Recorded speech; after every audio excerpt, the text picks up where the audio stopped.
Itulah yang mendominasi cara berpikir orang-orang Wahabi. Itu sebabnya ketika hadir di masyarakat, dia menjadi parasit karena dia berpikir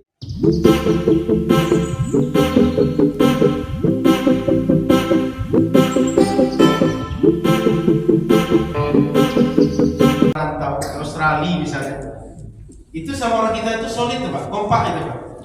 Tapi coba di sini, bertengkar terus.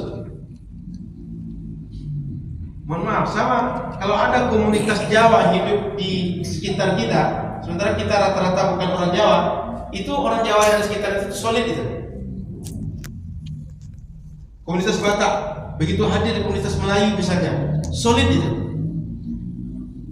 Maka Bapak Ibu rahmati Allah SWT, sebagian orang memperjuangkan paham dia sehingga dia mati-matian memperjuangkannya karena faktor dia minoritas jumlah ini. Karena faktor minoritas itu dia bertahan dengan apa yang jadi keyakinan minoritas. Maka ketika kita berargumen dengan argumen ilmiah, meskipun sampai ke kitabnya dibaca bareng-bareng sulit masuk. Kenapa? Sedang mempertahankan mereka sebagai seorang minoritas yang eksistensinya mesti tetap ada, eksistensinya mesti tetap diakui. Maka faktor seperti ini Bapak Ibu rahmati Allah SWT, muncullah orang-orang yang sangat fanatik dengan ajaran, dengan keyakinan yang dia yakini dalam kehidupan dia. Inilah fenomena yang terjadi banyak hari ini. Dulu orang tak mengisahkan hal-hal seperti ini, tak masalah bagi mereka hal seperti ini. Tapi sekarang karena memandang jumlah kami sedikit, kami orang-orang seakan-akan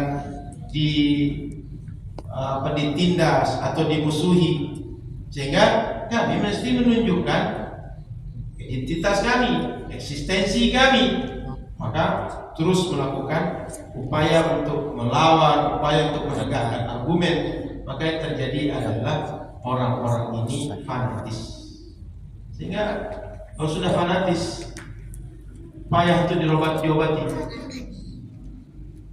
Orang fanatis ini, jangankan benar, jangankan sesuatu yang salah, yang benar, yang salahnya bisa dianggap benar.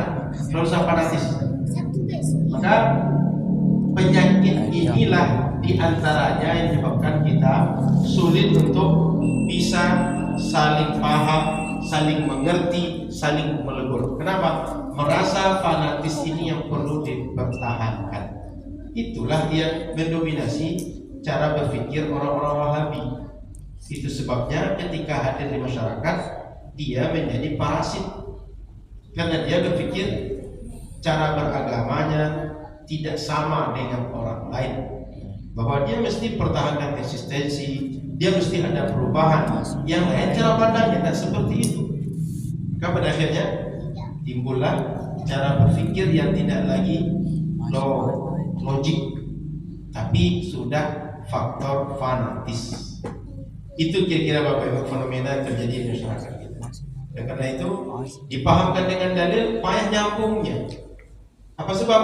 Dia tidak sedang berada dalam ranah dalil, tapi berada di ranah yang lain.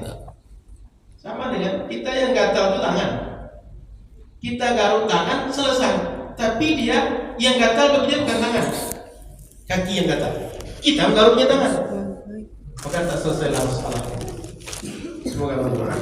Mudah-mudahan dalam tadi Bapak Ibu ngerti maksudnya. Semoga bermanfaat. Mohon maaf sudah kurang. Assalamualaikum warahmatullahi wabarakatuh.